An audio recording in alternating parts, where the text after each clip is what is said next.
जीएचयू में लाइव आ रहे हैं, जिसका माध्यम है कि आप तक जो है हेल्थ से जुड़ी हुई जानकारियां दी जाए।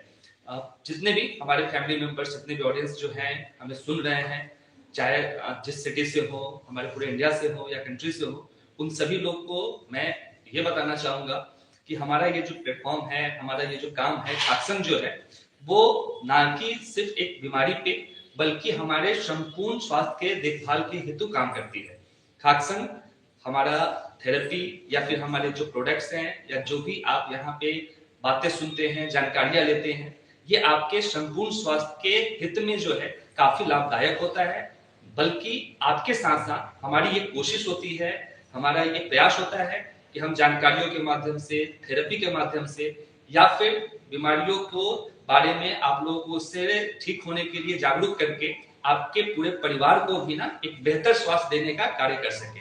क्योंकि ये काम हम लोग आज से नहीं, बहुत दिनों से कर रहे हैं और आप लोग जो है ना लगातार जो है हमारे जीएचयू के माध्यम से, खाकसंग हेल्थ यूनिवर्सिटी के माध्यम से कई तरीके की ना जानकारियां आप लोग प्राप्त करते हैं। और उसका उद्देश्य, उसका लक्ष्य जो है वो ये होता है कि हम आप तक जो है सही और सटीक जानकारी प्रदान करा सकें, जिससे आप अपने स्वास्थ्य की बेहतर देखभाल कर सकें।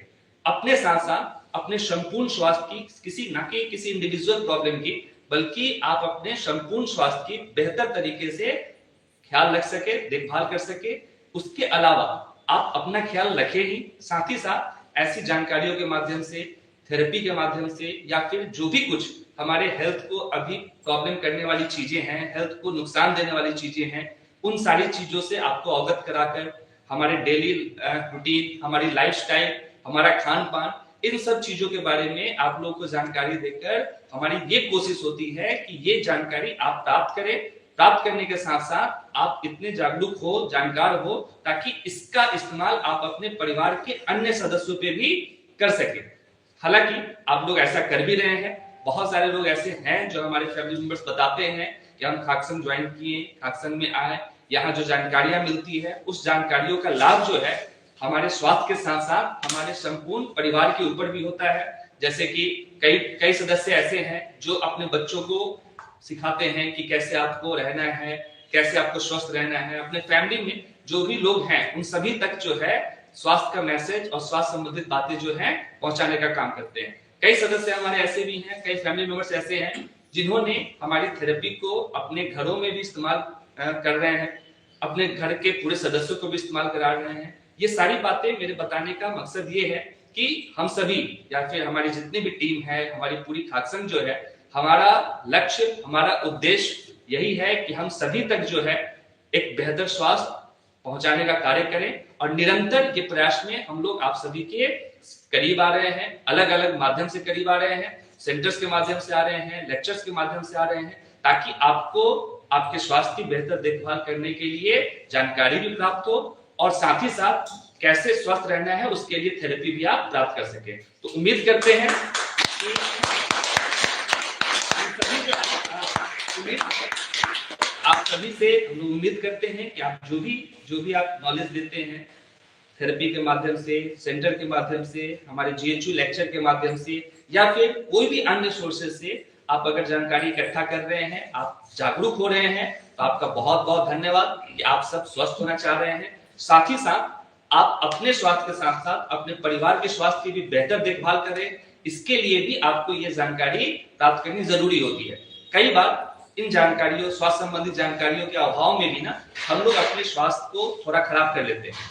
इसीलिए मैं आप सबसे ये कहना चाहूंगा, आप सबको ये बताना भी चाहूंगा कि हमारे खाकसंग फैमिली में बहुत सारे ऐसे सदस्य हैं जिन्होंने खाकसंग के द्वारा प्राप्त जानकारी, खाकसंग के द्वारा प्राप्त थेरेपी को पूरी फैमिली को भी ना खाकसंग की थेरेपी और स्वास्थ्य संबंधित जानकारियों के साथ लेकर अपने आप को ठीक कर रहे हैं। तो मैं फिर से आप सभी को धन्यवाद करना चाहूंगा और एक बार जोरदार क्लैप करते हैं।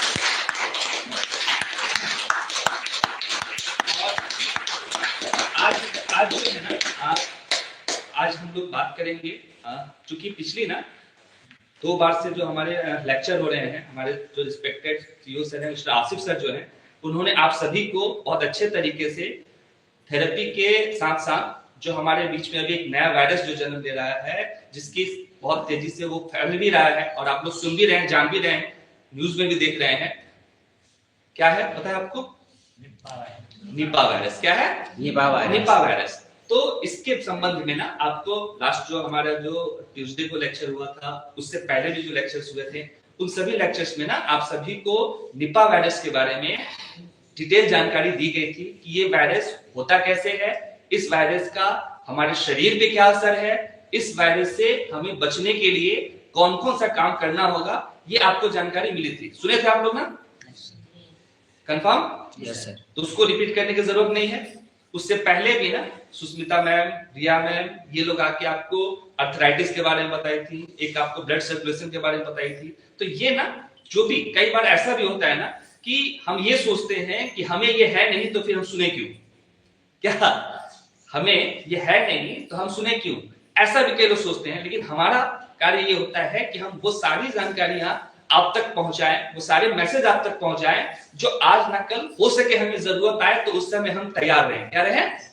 तैयार रहें। अगर आज हमारे पैर में दर्द नहीं है तो ऐसा नहीं है कि हो सकता है आगे ना हो। ऐसा भी नहीं है कि आज हमारे पैर में दर्द है और वो दर्द सिर्फ हम ही तक हो सकता है कि हमें दर्द नहीं है और हमारे फैमिली में किसी को हो। अगर हमें पता हो कि पैर दर्द को हम कैसे कम करेंगे, कैसे ठीक करेंगे, तो ये नॉलेज अगर हो तो हम अपना तो दूसरी प्रॉब्लम ठीक कर ही रहे हैं, लेकिन किसी और को भी कोई प्रॉब्लम है उसके लिए भी हम मदद करने का काम कर रहे हैं। हमारा, चूंकि मैंने पहले से बताया कि खाकसंघ जो है सिर्फ और सिर्फ एक चीज नहीं, ये संपूर्ण स्वास्थ्य पे काम करती है, साथ ही साथ एक फैमिली पे, यानी कि वो सारी जानकारी आप तक हमें पहुंचानी होती है जो एक पूरे परिवार के हिसाब से आगे आने वाले समय में जरूरत पड़ सकती है। उसी का एक हिस्सा था हमारा निपा वायरस। निपा वायरस जिस तरीके से हमें सुनने को मिल रहा है, देखने को मिल रहा है, उससे ये जरूरी है कि अभी हमारे पास आया नहीं है, लेकिन क्या गारंटी है कि आएगा नहीं? तो जागरूक रहना जरूरी है। यानी कि हम जीएचयू के माध्यम से, खाकसंघ के माध्यम से अपने आप को, अपने शरीर को इतना प्रिपेयर कर लें, अपने आप को, अपने स्वास्थ्य को इतना स्ट्रांग बना लें कि अगर ऐसा होता भी है तो हम उसके लिए पहले से तैयार रहे। अचानक सडनली कोई चीज हमें मिलती है, दिखती है, तो हम लोग उस समय घबरा जाते हैं और घबराने के साथ साथ हम कुछ कर भी नहीं पाते हैं और वायरस आते हैं, हमारा नुकसान करते हैं और फिर वो चले जाते हैं। लेकिन खाकसंघ के माध्यम से, जीएचयू लेक्चर के माध्यम से, हमारे सर के माध्यम से आप सभी लोग को ये जानकारी दी गई ताकि आप लोग अभी से ही अपने आप की केयर करें, अपने फैमिली की केयर करें, अपने बच्चों की केयर करें, और इन फ्यूचर अगर ऐसा कुछ होता भी है, कोई वायरस हमारे बीच आता भी है, तो हमारा शरीर, हमारा इम्यून जो है इतना मजबूत रहे कि हम उससे लड़के उसको भगाने में सक्षम बन सके। तो ये जो है ना हमारे सर की तरफ से आप सभी को तैयार करने के लिए, आप सभी को स्ट्रांग बनाने के लिए हर प्रयास किया जा रहा है। तो एक बार फिर से मैं सर के लिए भी क्लैपिंग। आज जो है ना हमारे जो भी हमारे फैमिली मेंबर सुन रहे हैं उन सभी को ना आज खाकसंघ के द्वारा इस वायरस से कैसे हमें प्रिवेंट करना है, कैसे हमें अपनी केयर करना है, ये सारी बातें मालूम हो चुकी हैं। और हमारा निपा वायरस क्या है, किस तरीके से वो फैल रहा है, क्या क्या उसके सिम्टम्स आते हैं, वो सब कुछ आप लोगों को पता है। लेकिन जरा गौर करिएगा, ये जो वायरस है ना, वो आज वायरस निपा आया है, ये कोई पहला नहीं है। अगर हम रिकॉर्ड उठा के देखें, अगर हम पिछला 10 साल का, 15 साल का ऐसे बैक रिकॉर्ड उठा के देखें, तो ऐसे कई सारे वायरस जो है हमारे वातावरण में आए हैं, उसका नुकसान भी हमें हुआ है, हमें उससे तकलीफें भी हुई हैं, लेकिन फिर भी जो है ना हम कैसे भी करके रिकवर किए हैं, कुछ लोग नहीं भी किए हैं। जैसे रिसेंटली जो है ना आप लोग देखे होंगे, सुने भी होंगे और अच्छी तरीके से आपको याद भी हो, इससे पहले हम कोरोना वायरस से थोड़ा ग्रसित थे। याद है आपको? बहुत अच्छे से याद होगा। मतलब मेरा ये कहना है, मैं ये बताना चाह रहा हूं आप लोगों को कि ये निपा वायरस जो है, ये एक तो वायरस है हमारे बीच, अभी इंडिया में आ चुका है, कई केसेस देखने को मिले हैं, लेकिन ये एक नया वायरस नहीं है। इससे पहले भी कई अलग अलग तरीके के वायरस जो है हमारे वातावरण में मिलकर हमें, हमारे बच्चों को, हमारे फैमिली को ना हार्म कर चुके हैं। और आज से नहीं, ये दशकों पहले, यानी कि आप अगर हिस्ट्री देखें तो 2005 से लेकर 2010 में, 2015 में, 2020 में, 2025 में अलग अलग रूप में, अलग अलग नाम से जो है ना हमारे लिए सामने वायरस आ चुके हैं। कई वायरस ऐसे हैं जो हवा के माध्यम से फैलते हैं, जो हमारे रेस्पिरेटरी सिस्टम पे अटैक करते हैं। कई वायरस ऐसे हैं जो जानवरों के माध्यम से फैलते हैं। कई वायरस ऐसे हैं जो जंगलों में ज्यादा देखने को मिलते हैं, जैसे अभी जो अब रिसेंटली वायरस जो है हमारा निपा वायरस। ये निपा वायरस जो है ये चमगादड़, बैट या फिर उसके फल से, उसके रस से, उसके स्लाइवा से ये हमें सुनने को मिला। लेकिन आपको याद होगा कि 2010 से 2015 के बीच में भी ना एक वायरस आया था जिसका नाम था स्वाइन फ्लू। पता आप लोगों को? H1N1 ये आपके वायरस थे। कोविड 2020 में आया, लेकिन स्वाइन फ्लू जो है ये हमारे बीच में 2010 से 15 के बीच में था। और उस समय भी कई लोग जो है ना इसके शिकार हुए थे। दिल्ली में सबसे ज्यादा केसेस देखने को मिलते थे स्वाइन फ्लू के। ये भी हमारे रेस्पिरेटरी सिस्टम पे अटैक करता था और कई लोग की ना जान भी जा चुकी है इस वायरस से। कौन सा वायरस है? Swine flu. कब आया था? 2010-2015 के बीच में। उसके बाद ना एक और वायरस आया था, इन्फ्लुएंजा ए। क्या था? इन्फ्लुएंजा ए। उसके बाद भी एक वायरस आया जिसको हम बोलते हैं कोविड-19, कोरोना वायरस। इसमें भी क्या हार्म हुआ, क्या नुकसान हुआ, ये सभी लोग इसके बारे में आप बहुत बेहतर तरीके से जानते हैं। और रिसेंटली जो है ना ये वायरस इतना नुकसान किया था, इतना लोगों का नुकसान किया था कि इससे अभी भी हम लोग थोड़ा सहमे हुए रहते हैं।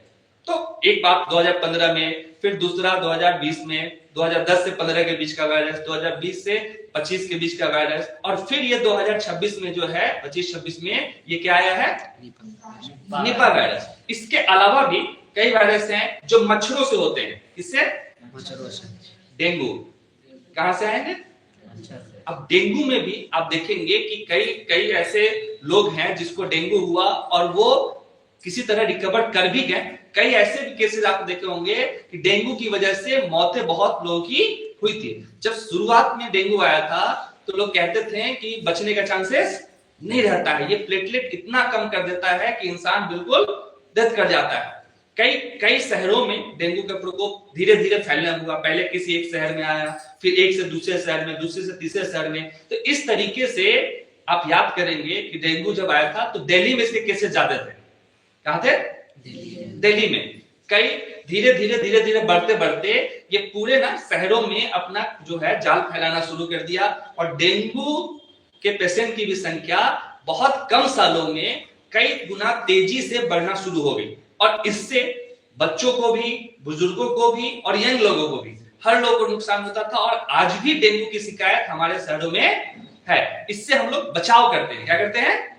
बचाव करते हैं। कई लोग डेंगू की वजह से अपनी जान भी गंवा देते हैं और कई लोग जो है जिनका इम्यून सिस्टम अच्छा होता है वो उससे बच भी जाते हैं। दूसरा एक मच्छरों से पैदा होने वाला वायरस जो था वो था चिकनगुनिया। क्या? चिकनगुनिया। पता आप लोगों को? चिकनगुनिया ये भी बहुत खतरनाक। जब आप लोग ऐसे बोले रिएक्ट, चिकनगुनिया का नाम लिया मैं तो ऐसे रिएक्ट किए जैसे लगता है कि आस ही पास है आपके, या फिर आप इसको बहुत अच्छे से समझे हैं या इससे कुछ हार्म आपको हुआ होगा तभी इतना सटीक आपको याद है।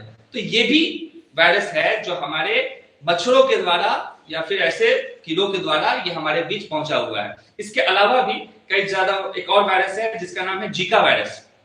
क्या है? Zika virus. तो ये सारी चीजें हम देख रहे हैं, ये बातें इसलिए कर रहे हैं कि आज हम सभी जिस वातावरण में हैं, जिस तरीके के माहौल में है, उन्हीं वातावरण का हिस्सा जो है ये वायरस भी बन चुके हैं। आज हमारे वातावरण में, हमारे नेचर में जो है ये वायरसेस हैं और आज भी डेंगू हो रहा है। आज भी कई तरीके के वायरस जो है हमारे आसपास, हमारे एटमॉस्फेयर में, हमारे क्लाइमेट में जो है वो ट्रेवल कर रहे हैं। तो कहीं हम रास्ते में गए और वो हमें मिल गया तो हम उस वायरस के चपेट में आ जाते हैं। कई बार बच्चों में, कई बार बुजुर्गों में, कई बार यंग लोगों में भी वायरस का अटैक होता है। और कई वायरस कमजोर होते हैं, कई वायरस स्ट्रांग होते हैं। कई वायरस में आपको हल्की फुल्की आपको तकलीफें होती हैं और कई बार ऐसा भी देखने को मिलता है कि उसकी वजह से इंसान की डेथ भी हो जाती है। ये सारा कुछ जो है ना, आप इसलिए हम बोल रहे हैं कि ये सारे कुछ आप फील कर चुके हैं।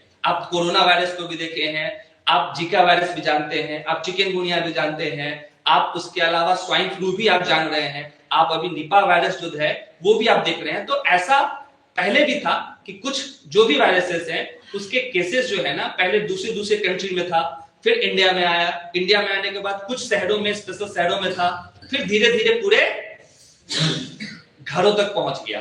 तो कई वायरस जो है बहुत तेजी से भी फैलते हैं, और अभी जो चीजें हमें दूर दिख रही हैं ये सोच के हमें संतुष्ट नहीं रहना है कि वो हमारे पास नहीं आएंगी। अगर पिछली जितनी भी हिस्ट्री आप देखें, जितने भी, चाहे वो डेंगू की हिस्ट्री देखें, चाहे वो कोरोना वायरस की हिस्ट्री देखें, चाहे वो जीका वायरस की हिस्ट्री देखें, चाहे चिकनगुनिया की हिस्ट्री देखें, ये सारी चीजें है ना, ये दूर से ही हमारे पास आई है। कैसे आ गई है, कब आ गई है, ये समझने का और संभलने का आदमी को मौका भी नहीं मिला है। क्योंकि ये बातें इसलिए भी जरूरी है कहना आपसे, क्योंकि अभी हम अगर ऐसा समझ रहे हो कि हमारा जो निपा वायरस है वो केरल में है, केसेस उसके बंगाल में मिल रहे हैं, तो याद करिए ना कोरोना के भी केसेस पहले दिल्ली में मिले थे, लेकिन हमारे पास आते आते क्या हाल हुआ कि आप सभी इससे अच्छे तरीके से वाकिफ हैं। डेंगू के भी केसेस जो है वो पहले दूसरे शहर में ही मिले थे, लेकिन एक शहर से दूसरी जगह फैलने में कितना वक्त लगा ये भी आप लोग को पता है। तो मैं आपको डरा नहीं रहा हूं, मैं आपको सावधान कर रहा हूं कि हमें ये समझ के, ये सोच के अपने आप को संतुष्ट करने की जरूरत नहीं है कि ये अभी हमारे पास पहुंचा नहीं है। ऐसा सोच रहे हैं क्या? हा? हमें ये सोच के, ये समझ के अपने आप को समझाना या अपने आप को संतुष्ट करने के लिए ये सोचना जरूरी नहीं है कि अभी ये केसेस दूर तक हैं, हमारे पास नहीं पहुंचे हैं। ये पहुंच सकते हैं, और जब पहुंचेंगे ना तो क्या उसका असर होता है, कितना असर होता है, ये सारी बातें ना सर आपको पिछले लेक्चर में बता चुके हैं कि इस निपा वायरस का कितना ज्यादा खतरनाक इंपैक्ट हमारे शरीर पे होता है, कितने चांसेस हैं हमारे बचने के और ना बचने के, कितने लोगों को ये इफेक्ट कर सकता है, ये सारी बातें आपको बता चुके हैं। तो आप सब, हम सब जो है ना यहाँ पे इसलिए भी इकट्ठा होते हैं, खाकसंग इसलिए भी आते हैं ताकि हम लोग कोई भी चीज हो उसके लिए पहले से सतर्क रहें, जागरूक रहें, उनको समझें, उनके सिम्टम्स को समझें और उनसे कैसे लड़ना है, कैसे प्रोटेक्ट करना है, इन बारे में भी अच्छे तरीके से जानकारी प्राप्त कर सकें। साथ ही साथ हाँ क्लैप करते हैं।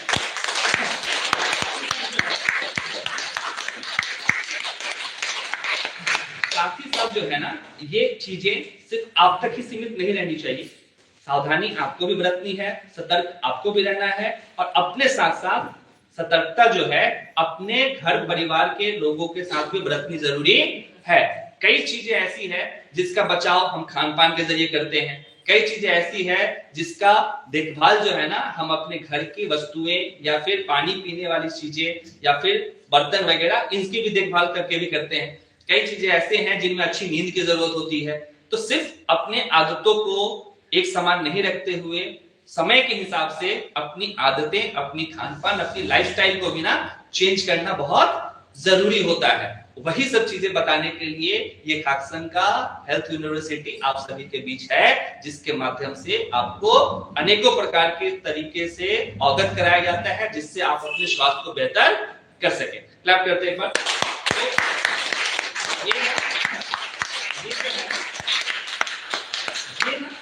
हमारे शरीर के अंदर पहले समझिए अब वायरस है क्या, कैसे वो हमारे शरीर में प्रवेश करता है, किसी को आइडिया?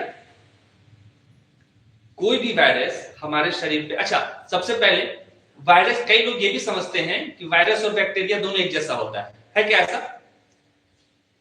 वायरस ना बहुत सूक्ष्म होते हैं जिसको हम लोग माइक्रोस्कोप से देखते हैं, और वायरस की अपेक्षा जो बैक्टीरिया होते हैं वो थोड़ा बड़े होते हैं। दूसरी एग्जांपल, मैं सिर्फ एक एग्जांपल आपको दे रहा हूं जिससे आपको ये समझने में आ जाए कि वायरस बैक्टीरिया में डिफरेंस क्या है। वायरस जो है कभी हमारे दोस्त नहीं हो सकते, क्या नहीं हो सकते? कभी हमारे दोस्त नहीं हो सकते हैं। और बैक्टीरिया जो है वो अगर कहीं दुश्मन है तो कहीं दोस्त भी बन जाते हैं। जैसे हमारे शरीर में जो हम खाना खाते हैं उसको पचाने के लिए भी क्या चाहिए? बैक्टीरिया चाहिए। जो हमारे फैट है उसको भी पचाने के लिए, दही को जमाने के लिए, तो बैक्टीरिया कहीं कहीं हमारे दोस्त बन सकते हैं, दुश्मन भी हैं लेकिन कहीं दोस्त भी होते हैं। वायरस कभी हमारा दोस्त नहीं होता है। ये हमारे शरीर में इसका प्रवेश करने का जो रास्ता होता है वो हमारे नाक, मुंह, स्किन, क्या है? स्किन, फेफड़ों, इन रास्ते से हमारे शरीर में प्रवेश करता है। प्रवेश करने के साथ साथ ये हमारे कोशिकाओं को, इसको जो हमारे सेल्स होते हैं उन सेल्स को डैमेज करता है और फिर वो सेल्स को अपने अंदर अपने कंट्रोल में लेता है और अंदर जाके हमारे सेल्स में प्रवेश करके उनके पूरे सिस्टम को, हमारे पूरे सेल साइकिल सिस्टम को खराब करता है और अपने जैसा हमारे शरीर में प्रवेश करके अपने जैसे हजारों करोड़ों कोशिकाएं तैयार करना शुरू कर देता है। यानी कि अगर आपके शरीर में जो रास्ता है, इन रास्ते से जो आपके वायरस जाते हैं, वो वायरस आपके शरीर में प्रवेश करके आपके कोशिकाओं को डैमेज करते हैं, फिर उन कोशिकाओं में अपना घर बनाते हैं और फिर आपके पूरे सिस्टम को, बॉडी सिस्टम को वो हैक कर लिए एक तरह से। उसके बाद फिर अपना जो वायरस है वो वायरस अपना संख्या बढ़ाना शुरू करता है। तो ये प्रोसेस होने में 1 हफ्ता आपके शरीर में वो रहते हैं और 1 हफ्ते से 14 दिन में वो प्रोसेस बनाकर आपके पूरे शरीर को तबाह करने का काम कर देते हैं। अब इसमें जरूरी क्या है? अब इस वायरस को रोकने के लिए, हमारे शरीर में इस वायरस को रोकने के लिए जो जरूरी चीज होती है वो होती है हमारी स्किन, क्योंकि इसके रास्ते भी वायरस अंदर जाते हैं। दूसरा, हमारे नाक के जो बाल होते हैं ना, वो भी क्या करते हैं? उस वायरस को रोकने का काम करते हैं। मतलब समझ जाइए कि ये जो नाक के बाल हैं या फिर आपकी स्किन है, ये सारे ना उस वायरस को आपके शरीर के अंदर आने से रोकने का काम करते हैं। जो आप बलगम है, क्या होता है? जो बलगम बनता है वो बलगम ही आपके शरीर में जो वायरस घुस गए हैं, आ रहे हैं, ये पहले नाक रोका, फिर कौन रोका? स्किन रोका। स्किन से गुजरना है ना उसको, स्किन उसको रोकने का काम करता है। फिर उसके बाद हमारे नाक के जो बाल होते हैं वो भी उसको रोकने का काम करते हैं। फिर भी थोड़ा बहुत अंदर गया तो वो बलगम के रास्ते बाहर भी आते हैं और ये भी प्रोसेस हमारे शरीर ही करता है। कौन करता है? शरीर ही करता है। इसके बावजूद इस प्रोसेस में जो है ना, थोड़ा बहुत आपको अपने शरीर में चेंजेस भी देखने को मिलते हैं। जैसे आपके कोई वायरस अटैक किया है और आपका शरीर उस वायरस से लड़ रहा है, उससे बाहर निकालने का काम कर रहा है। इसमें हो सकता है कि आपको फीवर हो, हल्का। फीवर क्यों होता है? जब आपका इम्यून सिस्टम जो है आपके वायरसेस से लड़ता है, उस क्रम में आपके बॉडी की टेम्परेचर बढ़ती है। फीवर ऐसा महसूस होगा आपको, वो इसलिए होता है क्योंकि गर्माहट जो है ना आपके वायरस की ताकत को क्या करता है? कम कर देता है। दूसरे लक्षण आपको दिखेंगे कि आपको थोड़ा सुस्ती महसूस होगा। क्या होगा? सुस्ती। क्यों?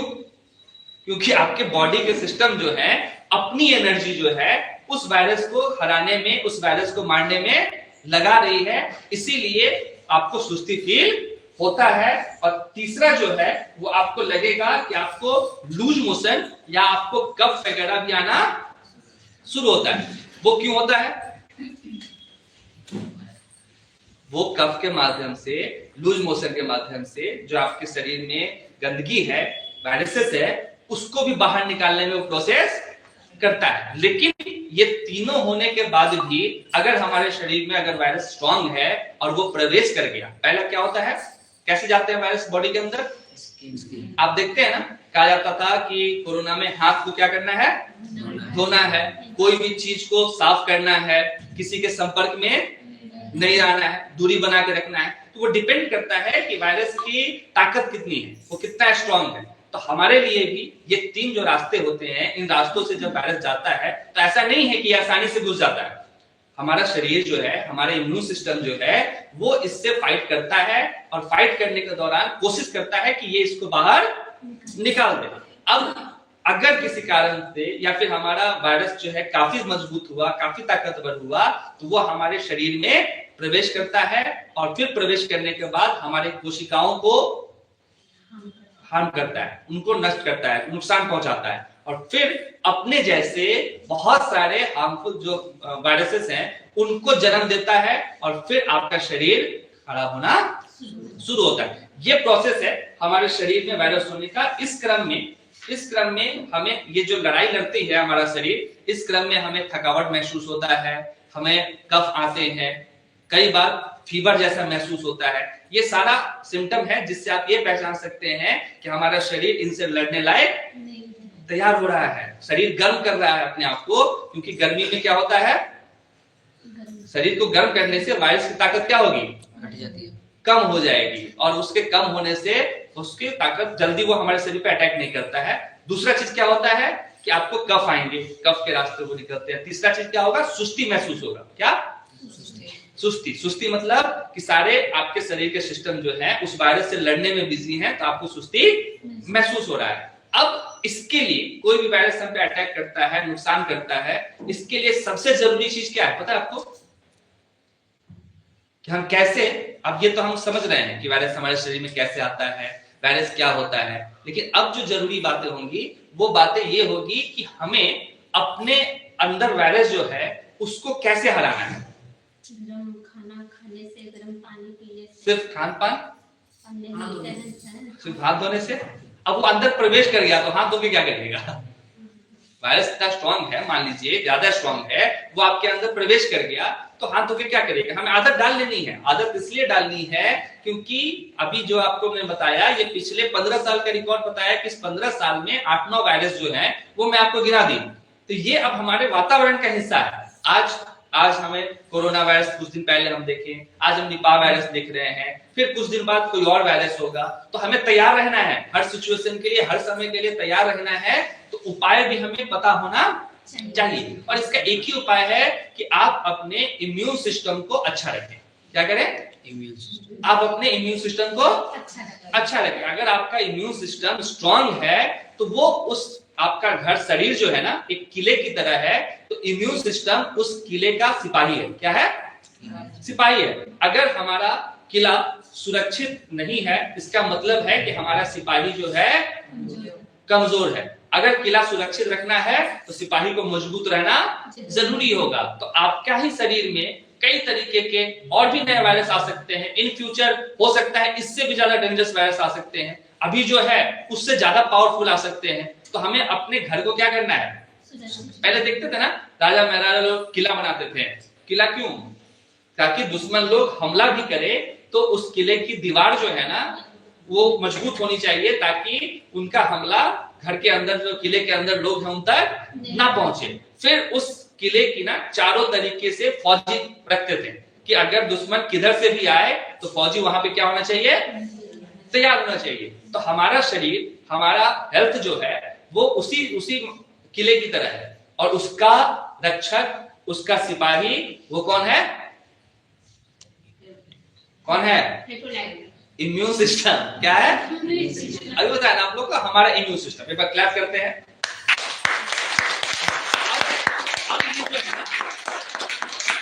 अब ये जो है ना इम्यून सिस्टम, अब वायरस पे आते हैं हम लोग कि ये तो समझ गए कि हमारा घर अगर किला है तो हमारा इम्यून सिस्टम कौन है? सिपाही है, सुरक्षा कवच है, जो हमारे अंदर जो है ना कोई बीमारी को, कोई वायरस को आने से रोकने का काम करता है, उससे लड़ता है। अब हमारी जो इम्यून सिस्टम है उसकी लड़ाई भी ना कई चरणों में होती है, एक चरण में नहीं होता है, कई चरणों में होता है। अब अलग अलग चरणों में कैसे वो लड़ाई करते हैं ये थोड़ा सा हम लोग डील करेंगे। सबसे पहला जो है ना, सबसे पहला हमारे अंदर जो वायरस आती है, उस वायरस को हमारे अंदर ना पहुंचने के लिए तो सबसे पहला सुरक्षा कवच है वो है हमारा दूसरा स्किन, तीसरा मुंह, चौथा बलगम। क्या है? बलगम। ये चारों मिलकर सबसे पहले ये प्रयास करते हैं कि जो भी आपके वायरसेस हैं, जो भी वायरस है वो आपके शरीर के अंदर ना जाए, और उसको यहीं से वो बाहर निकालने के लिए प्रोसेस करते हैं। जैसे आपके नाक के बाल उस वायरस को रोकते हैं, आपका स्किन जो है उसको अंदर आने से बचाता है, आपके बलगम उसको अंदर से बाहर भेजते हैं। आवाज आ रही है आप लोगों को? चेक करो, आवाज आ रही है? ठीक है। तो पहला कौन है? पहला क्या करती है ये इम्यून सिस्टम? वो दीवार की तरह है, जो दीवार किले की दीवार की तरह है, जो वायरस को या दुश्मन को आपके शरीर के अंदर आने से रोक रहा है। पहला सिस्टम। दूसरा सिस्टम क्या होता है? घुसपैठ का। अगर इन दीवार को भी तोड़ के, इस किले को भी भेद के कोई अंदर आ गया है ना, तो सबसे पहले सिपाही पता करते हैं कि किस रास्ते आया। क्या किया? किस रास्ते आया। और उसके बाद आप देखते होंगे कि सायरन बजता है। क्या हो गया कि दुश्मन किले को भेद के अंदर आ चुका है, अंदर के सिपाही सबको मैसेज दे देते हैं। कैसे मैसेज देते हैं? सायरन बजा के। आप नहीं देखते हैं पुरानी कोई ना, आप ऐसे फिल्मों देखिए, फिल्मों में जब राजा महाराजा की फिल्में होती है तो आप देखते होंगे कि बड़ा सा दीवार है, आगे बहुत सारे पहरेदार हैं, उन पहरेदारों को दुश्मन मार के अंदर घुस जाते हैं, तो अंदर जो सिपाही होते हैं वो बिगुल बजा देते हैं। बिगुल बजाने से क्या होता है कि घर के जितने भी सिपाही हैं वो सब तैयार हो जाते हैं। तो अब पहला फेज होता है हमारा इम्यून सिस्टम जो है, पहले फेज में हमारी जो सुरक्षा कवच है, जैसे हमारा स्किन, हमारी नाक, हमारा मुंह, हमारा बलगम, ये चीजें उस वायरस को अंदर आने से रोकने का काम करती है। फिर भी अगर ये कमजोर हुआ, ये सिस्टम, ये कवच हमारा काम नहीं करता है या फिर वीक पड़ जाता है, वायरस मजबूत रहते हैं, तो हमारे शरीर में वायरस प्रवेश करना शुरू करते हैं। तब दूसरा प्रोसेस हमारे इम्यून का क्या होता है कि ये जो है ना हमारे पूरे बॉडी को, हमारे शरीर को सिग्नल पहुंचाता है कि वायरस हमारे शरीर में आ चुका है। अब पहला क्या था? पहला इम्यून सिस्टम में कि हमारा शरीर जो है ना, स्किन, नाक के बाल, बलगम, मुंह, ये सब नहीं होते हैं, इससे हमारा प्रोटेक्ट करता है। दूसरे में जब इनको भेज के हमारे शरीर अंदर वायरस प्रवेश कर जाता है तो हमारा बॉडी जो है ना सिग्नल भेजता है पूरे बॉडी को कि वायरस हमारे शरीर में प्रवेश कर गए हैं, यानी कि घुसपैठ कर गए हैं। और ये हमारे घुसपैठ के साथ साथ व्हाइट ब्लड सेल जो है, पता है आपको, श्वेत रक्त कोशिकाएं क्या करती है वो? अब वो श्वेत रक्त कोशिकाएं जो है ये अंदर घुसे हुए हमारे जो खून में, हमारे शरीर के अंदर हमारे खून में जो वायरस होते हैं वो उनको मारने का काम करती है। पहला क्या होता है? प्रोटेक्शन, और दूसरा डिटेक्शन, यानी कि उसके बाद भी अगर वायरस हमारे बॉडी में घुस गए हैं तो व्हाइट ब्लड सेल जो है वो हमारे वायरस को मारने का काम करता है। ये भी इम्यून सिस्टम का हिस्सा होता है। पहला हमारा नाक के बाल, हमारे स्किन, हमारे बलगम, हमारे स्प्लीन, ये सब हमारे इम्यून सिस्टम का हिस्सा है। दूसरा हमारे व्हाइट ब्लड सेल भी हमारे इम्यून सिस्टम का हिस्सा है। फिर जो है ना तीसरे स्टेप में जो है यह बहुत ही जरूरी है कि हमारे शरीर में ना एंटीजन होता है। क्या होता है? एंटीजन। वो क्या करता है? हा? अच्छा ठीक है, एंटीजन हटाते हैं। एंटीबॉडीज, एंटीबॉडीज क्या होता है? हमारे शरीर में हमारे प्रोटीन का बना होता है, ये प्रोटीन बनाता है। एंटीबॉडीज जो है ये हमारा प्रोटीन बनाता है। और ये क्या करता है? एंटीबॉडीज, तीसरा चरण, एंटीबॉडीज जो है हमारे वायरस के चारों साइड में चिपक जाता है। क्या करता है? चारों साइड में चिपक जाते हैं और चिपकने के बाद उस वायरस को कमजोर करना शुरू कर देते हैं, ताकि जो है ना वो वायरस दूसरे कोशिकाओं को क्षति ना करे। इसके अलावा उन वायरसों को जो हार्मफुल हैं, जो अगर किसी दूसरे वायरस में प्रवेश कर चुके हैं, दूसरे सेल्स में प्रवेश कर चुके हैं, उन सेल को नष्ट करने का भी काम करता है। कौन? ध्यान दीजिए, पहला क्या था?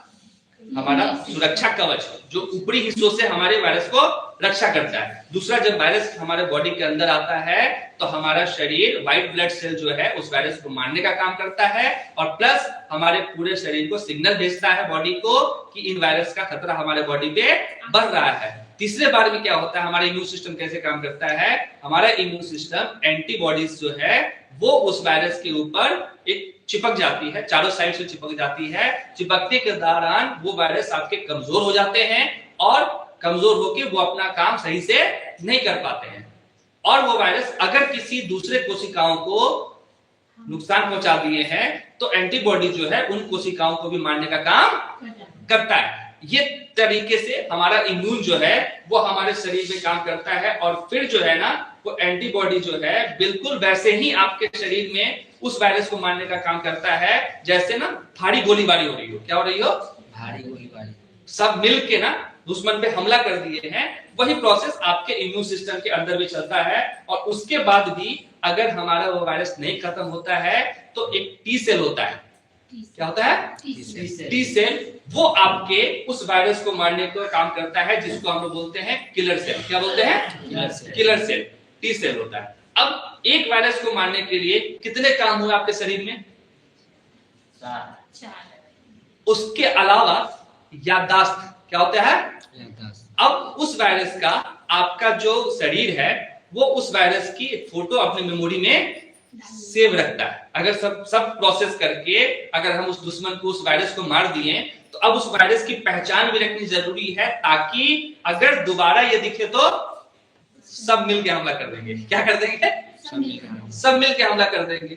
अब ये सारा सिस्टम जो है, जैसे हमारा याददाश्त सेल, मेमोरी सेल है, जो हमारा टी सेल है, जो हमारा एंटीबॉडीज है, जो हमारा WBC है, ये सारा स्किन है, हमारी नाक है, हमारा जो बलगम है, ये सारी जो है ना हमारा इम्यून सिस्टम का ही हिस्सा है। अब ये इम्यून सिस्टम जो है हमें कई तरीके के वायरस से, बैक्टीरिया से भी बचाने का काम करता है, और शरीर के अंदर बीमारियों को आने से रोकने का भी काम करता है। वायरस हमारे शरीर में आते हैं, ठीक है,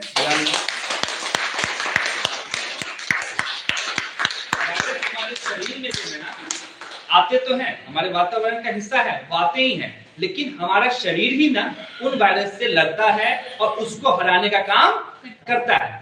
अब बात यहाँ पे ये है ना कि अभी के लाइफस्टाइल में, अभी का जो हमारा डेली रूटीन है, या फिर जो हमारा डाइट है, और कई ऐसे कारण है, या कई ऐसे लोग स्टेरॉइड्स वगैरह या मेडिसिन वगैरह ले रहे हैं, जिनके वजह से हमारे शरीर का इम्यून सिस्टम जो है वो अच्छा नहीं है। अगर ये जितने भी प्रोसेस हैं आपके इम्यून का, आपसे, आपके वायरस से लड़ने का, ये तब सक्सेसफुल होंगे जब आपका इम्यून सिस्टम अच्छा रहेगा। आप वायरस से तब बचेंगे जब आपकी इम्यूनिटी स्ट्रांग होगी। लेकिन अगर स्ट्रांग नहीं है, तो अगर इनमें से आप जो सोच के देखें कि अगर आपका RBC काउंट कम है, आपके शरीर में जो आपके T सेल्स हैं वो कम है, आपके शरीर के अंदर जो आपके एंटीबॉडीज जो हैं वो सही से प्रॉपर काम नहीं कर रहे हैं, तो आपके शरीर में किसी भी वायरस का खतरा जो है वो काफी ज्यादा बढ़ जाता है। और ऐसे कई कारण हैं। ये जो भी बातें हैं ना वो इसलिए जरूरी है क्योंकि हमें किसी भी तरीके की बीमारी या फिर वायरस से लड़ने के लिए हमारी इम्यून सिस्टम का स्ट्रांग रहना काफी ज्यादा जरूरी है। अगर स्ट्रांग है तो आप जीत गए, कमजोर है तो वही बात है ना कि किले का जो पहरेदार है, सिपाही है या दीवार है, वो अगर कमजोर है तो किला भस्म हो जाएगा, अगर मजबूत है तो। आप लोगों में से कितने ऐसे लोग हैं जो आप सभी मानते हैं कि हमारा इम्यून सिस्टम, हमारा प्रतिरक्षा प्रणाली जो है वो स्ट्रांग है? हाथ उठाएं जरा। और लोग क्यों नहीं मानते हैं? अरे अच्छा है, सबका अच्छा है, और नहीं अच्छा है तो हम लोग हैं उसके लिए, आप लोग अच्छा कर सकते हैं। अब जो है ना इस इम्यून सिस्टम, जो हमारा जो इम्यून सिस्टम है, इसको अच्छा रखने के लिए, अब ध्यान से आप सुनिएगा, इसको अच्छा रखने के लिए हमारे खान पान की विशेष अहमियत रहती है। इसको अच्छा रखने के लिए हमारी लाइफस्टाइल और हमारी डेली रूटीन जो है ये काफी महत्वपूर्ण इसमें रोल निभाता है। साथ ही साथ कई बार जो है हम लोग, कई लोग जो है ना स्टेरॉइड्स वगैरह या फिर लंबे समय तक मेडिसिन वगैरह यूज करते हैं, उनका भी इम्यून सिस्टम थोड़ा वीक होता है। जो लोग क्रोनिक डिजीज हैं, जैसे किसी को किडनी की प्रॉब्लम है, हार्ट की प्रॉब्लम है, लीवर में प्रॉब्लम है, कैंसर जैसी है, उन लोगों का भी इम्यून जो है वो कमजोर। आप ध्यान से सुने होंगे, जानते होंगे, कोविड में ना ये भी बताया जाता था लोगों को, हम लोग बताते थे या गवर्नमेंट भी बताती थी आप लोगों को कि इनका खतरा जो है ना उन लोगों पे ज्यादा है जो पहले से बीमार है। हाँ, उन लोगों पे भी ज्यादा है जो ज्यादा मीठा का सेवन करते हैं या जिनको शुगर है। उन लोगों पे भी ज्यादा खतरा है उस वायरस का जिनकी एज जो है वो ज्यादा है। उन लोगों पे भी इसका खतरा ज्यादा है जो पहले से बीमार है या जिनका इम्यून सिस्टम कमजोर है। ये सारा आप बात समझेंगे कि जब हम बीमार रहते हैं या कोई क्रोनिक डिजीज है, जैसे हमारे किडनी की प्रॉब्लम है, हार्ट की प्रॉब्लम है, डायबिटीज की प्रॉब्लम है, तो हमारे इम्यून जो है वो क्या होता है, कमजोर रहता है। और हमारी बॉडी का इम्यून कमजोर होने का कारण ये भी होता है कि हमारे शरीर का सिस्टम इन सारी बीमारियों की वजह से उसी में इन्वॉल्व है। क्या है? उसी में इन्वॉल्व है। तो कोई नई और बाहरी प्रॉब्लम हमें आती है, वायरस आते हैं, तो हमारे पास उतनी ताकत नहीं होती है कि हम उसमें भी काम कर सके। सपोज करिए कि आप एक काम कर रहे हैं, आप घर में जो है ना, आप दो लोग हैं, आप कोई काम कर रहे हैं और उसमें बिजी हैं, कोई और नया काम आया तो आप खुद नहीं करते हैं, आप क्या बोलते हैं, आप जैसे बर्तन साफ कर रहे हैं घर में, या झाड़ू लगा रहे हैं या खाना बना रहे हैं, और घर की दीवार की घर की बेल बजी तो आप घर के दूसरे सदस्य को बोलते हैं कि जरा गेट पे देखना कौन है। क्यों? क्योंकि आप कहाँ हैं? पहले से बिजी हैं। ठीक उसी तरह जब आपका शरीर पहले से बीमार है, कोई ना कोई समस्या से ग्रसित है, तो उन वजहों से आपका इम्यून सिस्टम जो है उन समस्या में उलझा हुआ है और कोई बाहरी प्रॉब्लम आता है आप उससे फिर नहीं लड़ पाते हैं। तो इसलिए जो व्यक्ति पहले से बीमार है उनमें किसी वायरस के आने का खतरा आम इंसान से थोड़ा ज्यादा रहता है। दूसरा, जिनके शरीर में विटामिन सी, विटामिन डी और जिंक की कमी होती है उनकी भी इम्यून जो है वो कमजोर होती है। जो लोग ज्यादा अल्कोहल या फिर स्मोक करते हैं उनकी भी इम्यूनिटी कम होने के चांसेस रहते हैं। और इसके अलावा जो बहुत ज्यादा स्ट्रेस लेते हैं, क्या करते हैं? स्ट्रेस लेते हैं, उनकी भी इम्यून जो है वो वीक होती है। इसके अलावा जो कम नींद लेते हैं, क्या करते हैं? नींद कम लेते हैं, उनकी भी इम्यून कमजोर होती है, बहुत दिनों तक बीमार है। एज ज्यादा है, ज्यादा एज होने के साथ क्या होती है कि आपके ब्लड सेल जो है वो बहुत ज्यादा एक्टिव नहीं रहते हैं, तो भी इम्यूनिटी कमजोर होने के चांसेस ज्यादा होती है। तो ये सब कारण से, या फिर आज के समय के बच्चों को देखे, यंग लोगों को देखे या फिर ओल्ड एज के लोगों को देखे, एक कॉमन चीज है कि स्ट्रेस सब ले रहे हैं। डाइट जो है हमारा कैसा है ये सभी को पता है ही। तो ये सारे कारण जो है ना हमारे इम्यूनिटी सिस्टम को कमजोर करने के हैं। और अगर हम इम्यूनिटी कमजोर रखते हैं, प्रतिरक्षा प्रणाली वीक होती है, तो कोई भी वायरस चाहे वो मजबूत हो कमजोर हो वो नहीं, वो हमारे शरीर तक पहुंचेगा, वो अंदर तक जाके हमें नुकसान पहुंचाएगा। और यही कारण है कि कमजोर इम्यूनिटी वाले लोग जल्दी रिकवर नहीं कर पाते हैं। तो इनमें से ऐसे बहुत सारे लोग हैं जो पहले से बीमार हैं, ऐसे बहुत सारे सदस्य हैं जो कम नींद लेते हैं, स्ट्रेस ज्यादा रहते हैं, डाइट अलग है, विटामिन की कमी है या फिर पर्याप्त नींद नहीं है। उन सभी लोगों से मैं ये कहना चाहूंगा कि आप अपनी थोड़ी बहुत आदतों को ठीक करें और साथ ही साथ आपके पास आपके लिए, आपकी इम्यूनिटी को बढ़ाने के लिए, आपके शरीर के अंदर की बीमारी को खत्म करने के लिए हमारा खाकसन है। अब सोच के देखिए कि आपको एक प्रॉब्लम है। मान लीजिए आपको पेट की दिक्कत है, आपको गैस की दिक्कत है। अब आपका इम्यून कमजोर है। क्यों? क्योंकि आपका इम्यून आपके उस बीमारी को ठीक करने में लगा हुआ है, वो फिर नया समस्या नहीं झेल सकता। अगर आप थेरेपी लें और आप अपने उस दिक्कत को दूर कर लेते हैं तो आपका इम्यून मजबूत हो जाएगा। आपको सांस लेने में दिक्कत हो रही है, अब आपके शरीर का इम्यून सिस्टम उन सांस के, उस फेफड़ों के लिए बिजी है। अगर हम थेरेपी लें और हम अपने फेफड़े को ठीक कर ले तो हमारा इम्यून सिस्टम मजबूत हो जाएगा। तो मैं इसलिए ये बता रहा हूं कि हम थेरेपी लेकर, अगर मैं डायरेक्ट ये कहूंगा आपको कि थेरेपी लेने से इम्यून सिस्टम स्ट्रांग हो जाएगा, शायद आप लोग उतना यकीन ना करें, लेकिन इस तरीके के एग्जाम्पल अगर आप समझे, इस तरीके की चीजों को जाने कि हम सभी किसी न किसी समस्या से ग्रसित हैं। कई लोगों की एज ज्यादा है, कई लोग स्ट्रेस में हैं, कई लोग नींद की कमी से परेशान हैं। अगर आपका वो प्रॉब्लम, जिस प्रॉब्लम से आपकी इम्यूनिटी कमजोर है, वो प्रॉब्लम अगर थेरेपी लेने से दूर हो जाती है तो प्रॉब्लम भी गायब और इम्यूनिटी भी है नहीं ऐसा? ये हमें अब खराब अगर कैसे पहचाने कि हमारी इम्यूनिटी खराब है? बार बार अगर आपको पेट की शिकायत रह रही है, कॉन्स्टिपेशन रह रहा है या गैस बन रहा है, तो ये एक सिम्टम है खराब इम्यूनिटी की। पहला कारण ध्यान से दीजिएगा। दूसरा, हर वक्त जो है ना आप थका थका महसूस कर रहे हैं, थकावट आपको ज्यादा महसूस हो रही है, तो ये भी एक सिम्टम है खराब इम्यूनिटी का। तीसरा जो है, चोट लगने पे जो आपके जख्म होते हैं, वो जख्म अगर जल्दी नहीं भरते हैं तो ये भी एक सिम्टम है इम्यूनिटी खराब इम्यूनिटी का। बार बार सर्दी जुकाम आपको हो रहा है या गले का इन्फेक्शन रह रहा है, ये भी एक सिम्टम है आपके खराब इम्यूनिटी होने का। ठीक है, तो ये सारी चीजें हमें सिम्टम के रूप में आती है। अब जरूरी क्या है वो हम लोग समझे, क्लैप करते हैं। अब हमारे लिए जरूरी क्या है ये जानते हैं आप लोग, सबको इससे अवगत है। और अभी के समय में ये ऐसा कोई सदस्य नहीं है, ऐसे हमारे कोई फैमिली मेंबर नहीं है जो हमारे खाकसंग के इस अल्ट्रा बीम को जानते नहीं हो, क्योंकि पता है आप सभी को कि हम सभी जो है ना, अभी जो हमारा न्यूली वायरस जो है, निपा वायरस जो है, उससे भी बचाव रखने के लिए, हम अपने आप को प्रोटेक्ट रखने के लिए ये जानते हैं हम कि इस जो अल्ट्रा बीम है, जो लेजर है, इस लेजर का इस्तेमाल हम कैसे और कहां करेंगे। ठीक है, कैसे और कहां करेंगे। जैसे कि आपको सर ने बताया था कि पिछली बार, ये आप जानते हैं ना ये क्या है, सब लोगों को पता है, दिख रहा है, इसमें क्या ये गर्म करता है, हाँ इसमें लेजर है। कौन बताए, ताली बजाए। लेजर है, ठीक है। और लेजर आप जानते होंगे कि ये इमरजेंसी रूप में भी आपको काम करता है। जैसे मान लीजिए सडनली, आपको एक एग्जांपल दें, सडनली बहुत तेज आपको पेट में दर्द हुआ, तो उस दर्द वाले जगह पे भी आप अगर लेजर का इस्तेमाल कर रहे हैं तो आपको दर्द में क्विक रिलीफ देने का ये काम करता है। ऐसे बहुत सारी चीजें धीरे धीरे आपको बताऊंगा, लेकिन थोड़ा सा रिमाइंड में कर दूं।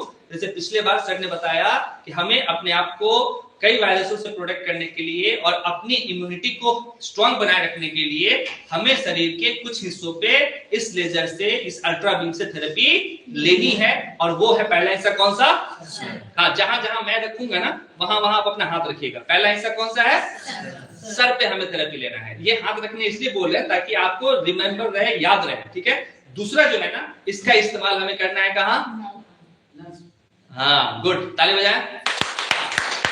लंच पे क्या करना है, लंच पे। तीसरा हमें हार्ट पे करना है। और इसके साथ साथ हमें इस लेजर की जो 4 बीम है, हमारी खाकसंग का जो 4 बीम है, चैम्प 4 बीम, इसका इस्तेमाल हमें कहाँ करना है, गले पे और नाक और माउथ पे। ठीक है, ये 5 पॉइंट पे हमें इस लेजर का इस्तेमाल करना है ताकि हम अपने इम्यून को बढ़ा सकें और वायरस से अपने शरीर को प्रोटेक्ट कर सकें।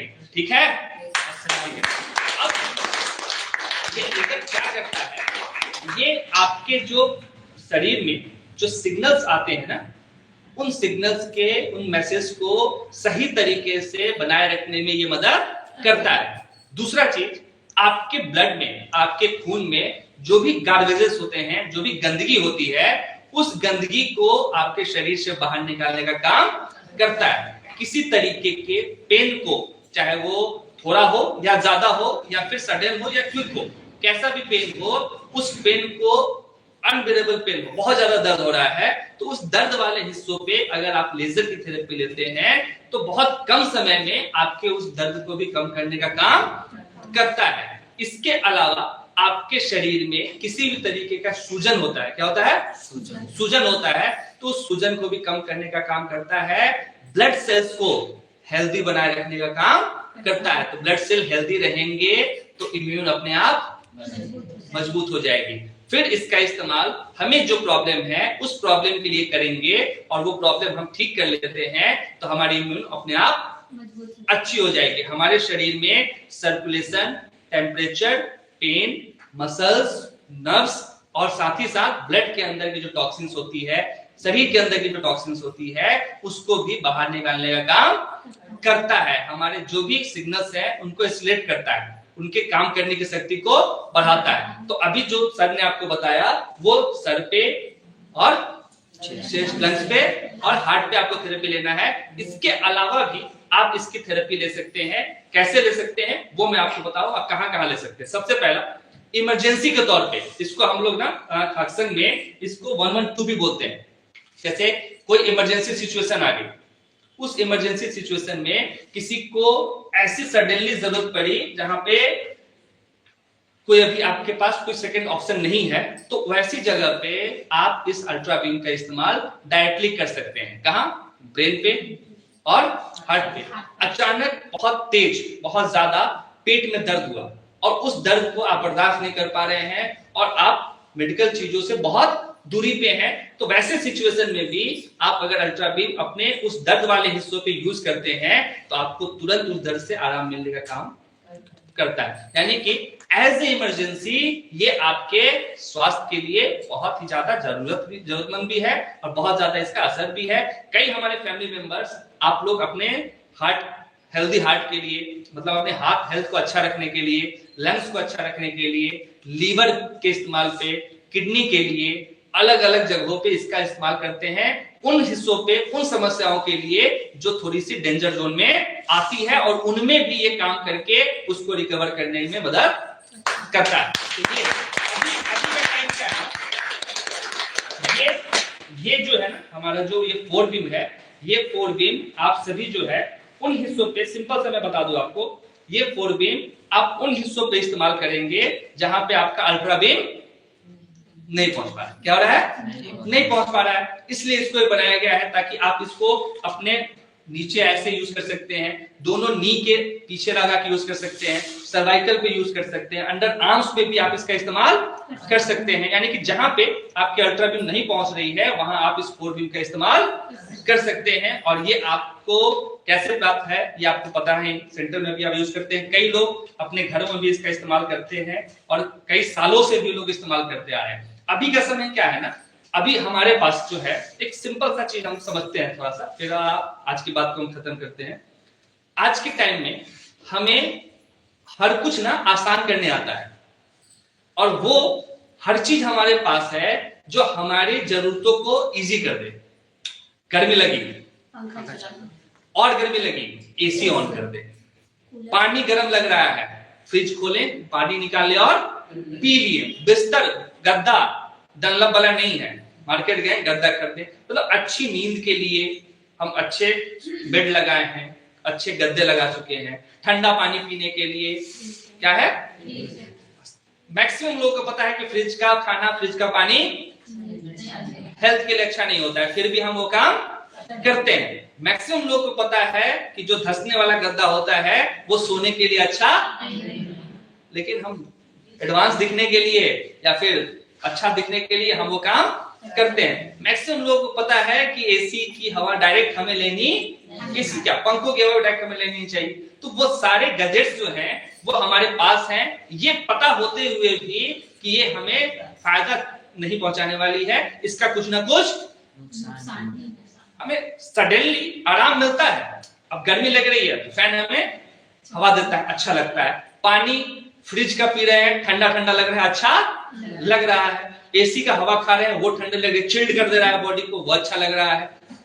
2-3 दिन पहले का सब्जी रखे हुए हैं, वो काट के बना के खा रहे हैं, टेस्टी लग रहा है, बन रहा है। बाहर में जाने आने से तो बच सकते हैं। तो बहुत देर तक हम अपने आप को ना एक ऐसा बना चुके हैं इंसान, जो हम बैठे बैठे ही ना हर चीज अपने आसपास, एक रूम से दूसरे रूम में किसी को बुलाना हो तो उसके लिए भी फोन उठाते हैं और हेलो थोड़ा इधर आना। हम अपना शारीरिक गतिविधि जो है ना वो कम कर चुके हैं, ना के बराबर कर चुके हैं। और उसके अलावा हम अपने डेली रूटीन में उन चीजों को, उन आदतों को इन्वॉल्व कर चुके हैं जिसका कहीं ना कहीं थोड़ा बहुत नुकसान हमारे हेल्थ पे। तो कैसे इम्यून कमजोर नहीं होगा आपका?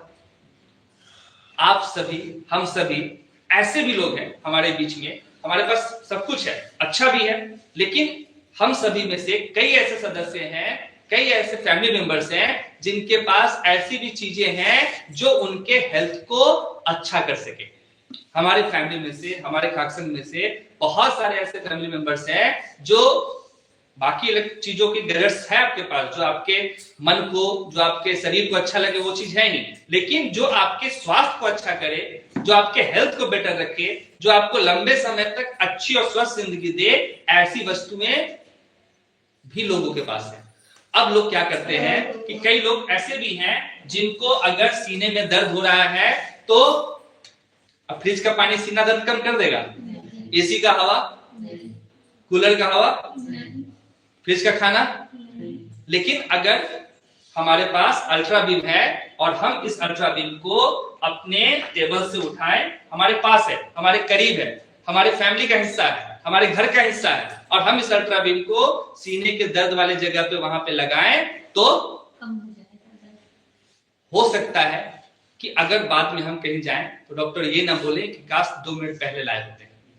कई फैमिली, कई मेंबर, कई सिनेमा में ऐसा देखने को मिलती है। तो ऐसे इमरजेंसी सिचुएशन से बचने के लिए, निपटने के लिए ऐसी कोई मेडिकल इक्विपमेंट्स हमारे पास होना जरूरी होता है कि एट ए टाइम हम उसका इस्तेमाल कर सके। हमारे कई खाकसम फैमिली मेंबर्स ऐसे हैं जिनके पास हमारी खाकसम की थेरेपी या ऐसे प्रोडक्ट्स हैं जो उनके स्वास्थ्य को बेहतर करने का काम करती है। वो अपनी जरूरत के हिसाब से, अपने परिवार की जरूरत के हिसाब से इन चीजों का इस्तेमाल करते हैं। बच्चों को तकलीफ हुई, मशीन लिया और उसको थेरेपी दिया। आप कितना चीजों से बच जा रहे हैं ये आप सोच के देखिए। आप सोच के देखिए कि अगर ऐसा नहीं होता तो आप क्या क्या स्टेप आगे आपको लेना होता, कहां जाना होता, कैसे जाना होता, कब तक रहना होता, क्या खर्च लगते, ये सारा आप जोड़ के देख लीजिए।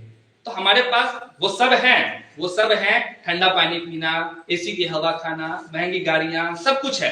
लेकिन हमारे पास हमारे हेल्थ को लंबे समय तक अच्छा रखने के लिए, इमरजेंसी सिचुएशंस में, ऐसे वायरसेस से बचने के लिए वो तरीका होना चाहिए जो डेली हम इस्तेमाल कर सके, अपनी जरूरत के हिसाब से टाइम टू टाइम यूज कर सके, अपने आप के हेल्थ को अच्छा रखने के साथ साथ अपने बच्चों और अपने फैमिली हेल्थ को भी अच्छा रख सके। वो जितने भी फैमिली मेंबर्स हैं जो हमारा लेजर, चाहे वो जीएसटी हो, सांचो हो, चैम्बिम हो, अल्ट्रा बीम हो, हेक्सा बीम हो या 4 बीम हो, जो भी लोग अपने पास रखे हैं वो सभी हमारी बातों को सुन रहे हैं। और आज वो सभी अपने घरों में जो जो तरीका अभी बताया गया है कि अभी हमें कैसे प्रिटेंड करना है, कैसे अपने आप को स्वस्थ रखना है, वो सारे तरीकों को सुन के और फॉलो करना शुरू कर चुके हैं।